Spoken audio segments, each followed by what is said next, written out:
Hello everybody, my name is RagingRaptor and I welcome you to a new World of Tanks quick review. But before we start today's video, I have two quick messages. I got from Wargaming and from myself, I got one key so far, which I can give away for a 25 games trial of this tank.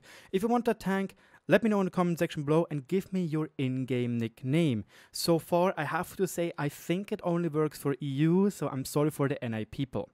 Second, and I'm going to give away the code by the end of tomorrow evening because it's only available for 6 days and you won't probably to test it.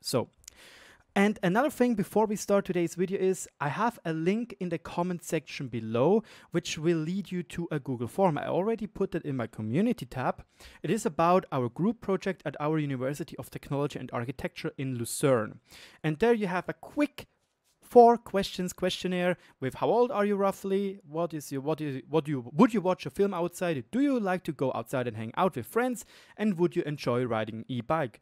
And for the American people out there, an e-bike is or a moped or something. It's just a bike which has a motor in it, and an e-bike, it is an electric motor. It assists you in your driving.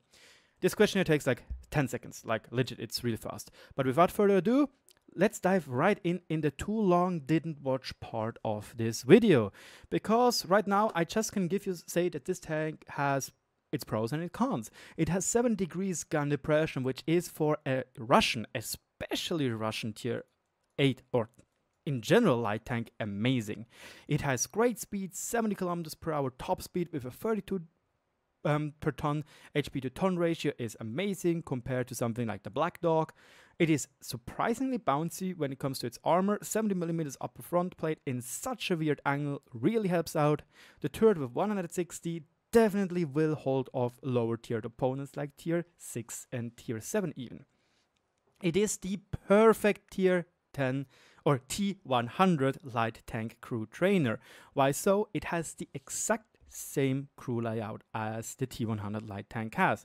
Commander with specifications in being a radio operator and loader. You have your gunner, which has a specification in gunning and loading, and you have your driver. And you can see here faintly those are the exact same crew layout. It has to be noted though that's only true for the T100 LT. The T54 lightweight has a different crew layout. It is though a perfect crew trainer for the T100 LT and probably the best crew trainer for your light tanks at the moment, because there are none which are otherwise that good. For example, light tank Matilda here, yeah, could work, but to be honest, it's low tier, so you won't get that many experience. Next up, it has a great DPM. 2400 DPM is pretty good. It's not as good as the one of the Black Dog, but it is equally to the one of the T92, being even slightly better. Obviously, it won't touch the one of the T100 light tank, but it is pretty darn close to be precise. 2677 versus 2409, as you can see, pretty close. 200, just like 1.5 shot off of a tier 10 of your tier 10 light tank. Then we have very good camouflage. It is a pretty nimble and a pretty decently camoed tank, with having 37.28% of camouflage value with a full camo crew. Obviously not as good as the one of this ELC, but it is slightly better than the one of the T92 and by a margin better than the one of the Black Dog. Then it is surprisingly accurate for a Russian tank. It has 0.38 base accuracy and goes down to 0.36 without Brothers in Arms, compared to the T100 light tank, which has 0.346 as base. There is a huge difference. And to that, it is also accurate on the move. And I can totally understand that people would like to go for improved or vertical stabilizer instead of improved ventilations. But for that, I have to add, we can see this in the cons in just a quick moment. APCR is your standard ammunition. It has its pros and it has its cons. It loses a lot of penetration over distance, going down to 158 above 500 meters. It's quite a bit in my opinion. You can see your AP retains those penetration values a lot better over distance, which is your premium ammunition. Same layout as the T100 light tank. The premium ammo is pretty cheap compared to other tanks for 3,200, 220. To compare 5,600, yes, it has better penetration, but it deals lower damage as far as I remember for this tank. This tank deals 150 damage, this deals 180. So there is quite the difference when it comes to premium shell costs. And for other than that, it's a cheap tier 8 premium. It costs 27 euros right now, which probably is around $30. It might be a little bit more pricey, but nevertheless, I think at the moment it's quite a good investment. Then to the cons. The cons are APCR is standard, meaning you can bounce a lot because of your missing normalization. This girl is on fire. This tank burns a lot. It has overall everywhere are fewer tanks. It feels like 12% burn percentage on your engine is not that big, but in those 9 games I played, I think it got burned up with at least 2 to 3 times. And we are rocking that automatic fire extinguisher. It has piss poor fuel range for a tier 8 tank. This has to be noted. 380 meter space fuel range. Even with huge investment in skills, in fuel range skills, we do not crack the 445 meters fuel range, which is something every single light tank should have. And you can see here, we have Brothers in Arms, but we don't have 2 fuel range skills. Here with Brothers in Arms, only 1 fuel range skills, which is at least almost at 100%. 380 base, it's piss poor. The gun is Russian, meaning it's trolling. You will see that in the replay I'm going to show you. Needs a good crew, as already said. You only have 3 members, which is also a con, meaning that those 3 members need to learn a lot more skills than, for example, the Black Dog does, because it has 4 crew members. But again, it's the same as the T100 light tank. It lacks penetration in general. 176 is okay, could be better. 218 is okay, it could be better. There are better. This one has heat, meaning it has much better penetration over distance. The ELC even has worse penetration, but for that it has a clip. And the Bulldog has straight up just better penetration over the board. And lastly, that butt though, like that butt is huge and it will get hit a lot. It is also one of those cons Wargaming told in their video. It's a big tank. It's not in general big per se, like big in tallness, but it's big in length. It's pretty big tank. And well, here we have the T100 light tank, and yes, they really look the same. One more thing which I just want to see right now, it has roughly the same camouflage as the T100 light tank. So if you are used to the T100 light tank, LT-432 is the way to go. So in conclusion, this tank totally worth it, I think. It is a great light tank, it is a great pocket medium, it's a great crew trainer. It lacks a little bit on making credits in my opinion. I thought most of the time I did very well and didn't really got that many credits, but that could also just be my interpretation. But in general, I think this tank is worth it. The money when you need a crew trainer, when you need a credit maker, especially crew trainer for the T100 light tank, and it's actually fun to play because of those 7 degrees of gun depression. 8 minutes, 50 seconds, rough 50 seconds of just me talking for this stupid introduction things. But yeah, now I want to show you a replay. So everything is set. You know, this tank is in my opinion something worth buying. Now we can watch a replay if you wish to. If not, thank you so much for your attention. Here we go. This is a replay I got from the Klondike map. I decided to take one of the new mode at the moment, or new-ish mode for tier 8s at least, and show you how this tank more or less performs on big maps, and also show you how trollish the gun can be, yet also can be really helpful. So here we go. We have a quick look. It was a tank class first, 2,621 damage, around 2k spotting damage, 4k was the highest amount of damage another guy of our team did. We did the second highest. We also got a lot of experience.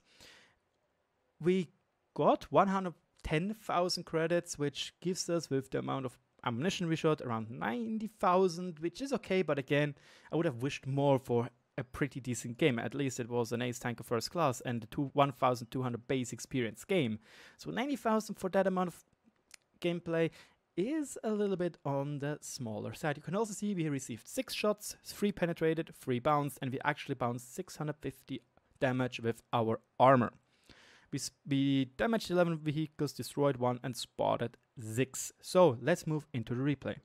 So here we are on the Klondike map in our LT-432 1. Let's go.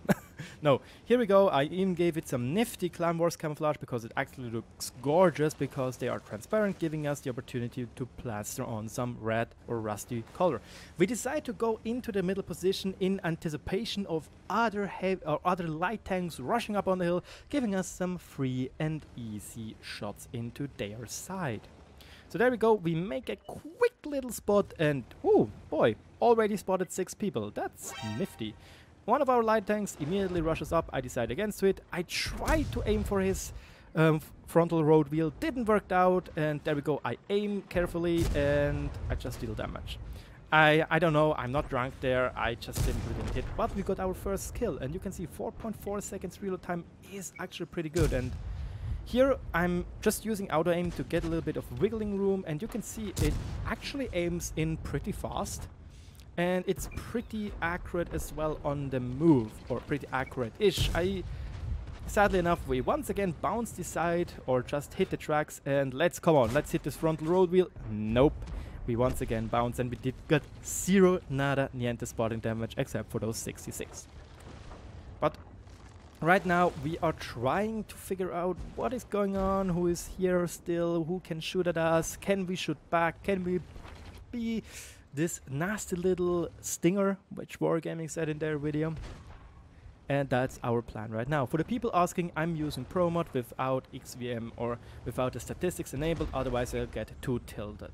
And if I want to see the stats of people, I am this pathetic. I'm going to look it up on What Live. I am that pathetic when I want to flame somebody. Raging! Woo! So, we are still staying in this position right here, and you can see that our 7 degrees of gun impression make things so much easier. To kind of get a feeling for the new IS-3 and think about what could have been right now, I played a lot of IS-3A, and it has 5 degrees of gun impression, which is standard for the T100 LT, T54 lightweight as far as I remember, and my gosh, it's frustrating to use. Those 7 degrees are amazing. Sadly enough, we bounced there a shot, but missed a shot, but he also bounces on us. Once again, this flat potato-like turret can bounce a lot of shells if angled correctly, or rather slivered around correctly. And this was one of our first bounce shots we received. 2 more should be to go. We once again try to use our speed, and again, it's a tier 8 game. We are trying to be a pocket medium with, well, missing a little bit of HP. But yeah, there we go. There is the Object 252U. The enemy light just walks forward or drives forward, gives an easy shot for us into his side. We give him another one, little one, and he is a goner, getting killed or getting destroyed by the T-92 light tank. Now I might be a little bit greedy. I saw that there is this MXCDC. Once again, we do not have enough damage to actually detrack him with the first shot, so I try to go a little bit more back. I reloaded HE shells, and look at that. Oh, that feels good. 318 damage and 4.4 seconds reload time. He has no chance getting away. The premium shells are a little bit small when it comes to penetration. 44mm is not that big. Also, one thing you need to know, you do not have a 90mm gun. You have an 85mm gun, meaning that, well, sometimes you won't be able to penetrate anything. There we get penetrated with gold through the turret, but to be honest, I do not understand why this Object 252U decided to shoot gold in a tier 8 only game, but oh well, gotta be OP, gotta be OP.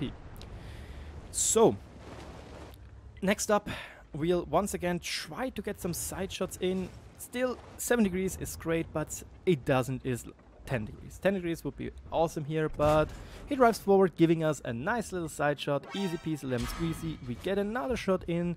I was a little bit greedy there, so I received another shot and returned by the Primo Victoria.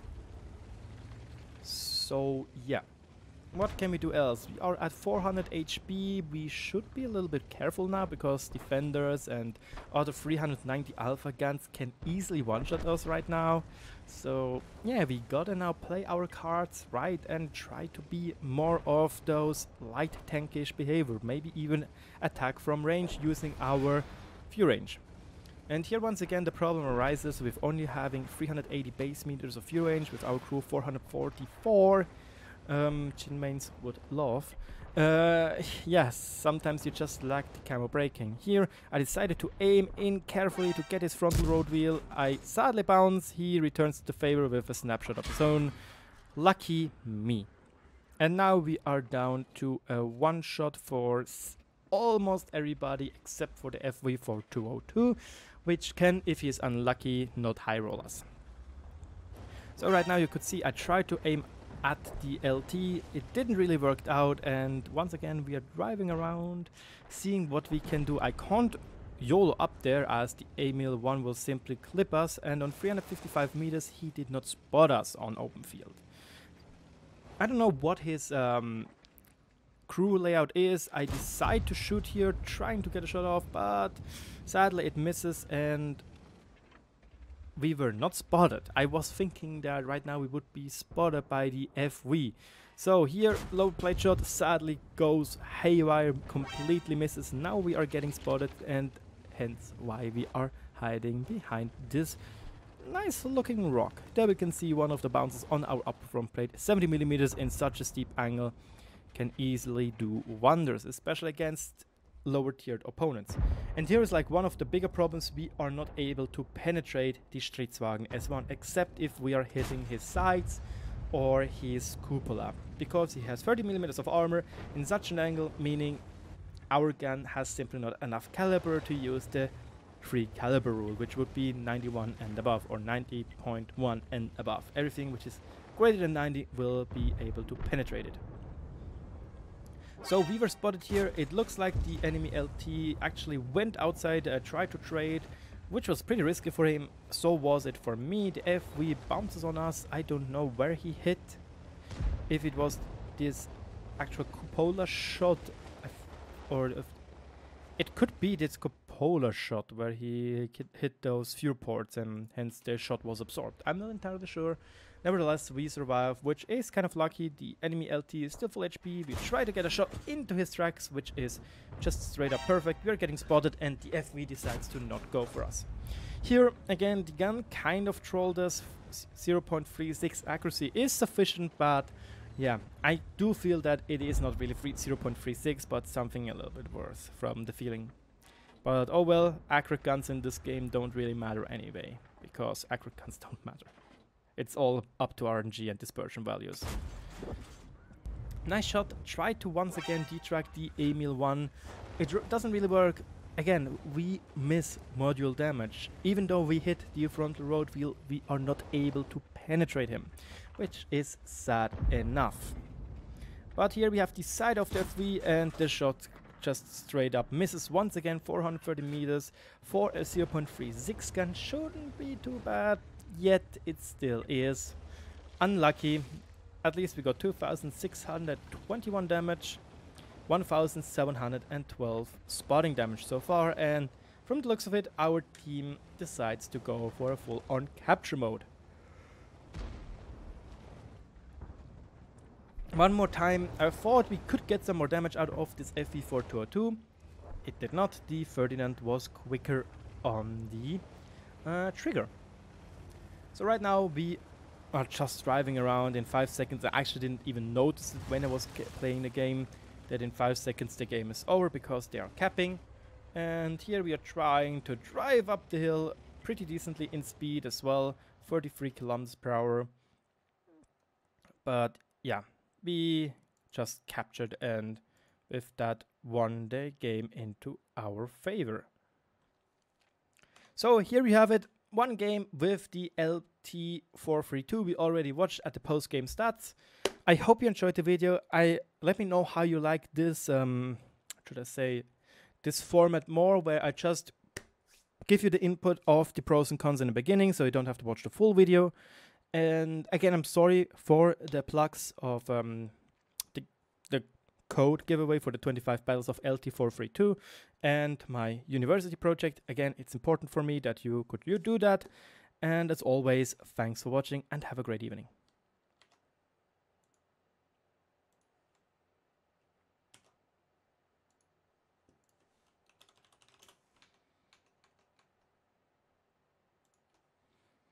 Channel switch So wieder da. revoked. Jo. Also wenn du willst, kannst du jetzt den Stream ja anmachen kurz. Kann ich machen, Außer es macht dir deine Internetverbindung kaputt. Moment, Alter, ich habe eine 200.000er, über 2, also das ist ja eigentlich 400.000er. I want to. Ja, Digga, Moment. Kannst du mir sagen, weil wenn ich mit OBS aufnehme, meine Privatsachen, ist Ding im Arsch, die Aufnahme, also die kommt immer kacke raus, also die nimmt gar nicht auf, ich kriege immer eine fehlerhafte Aufnahme. Geh mal auf Settings. Wait a moment, it's loading. Es ist halt wirklich so, wenn ich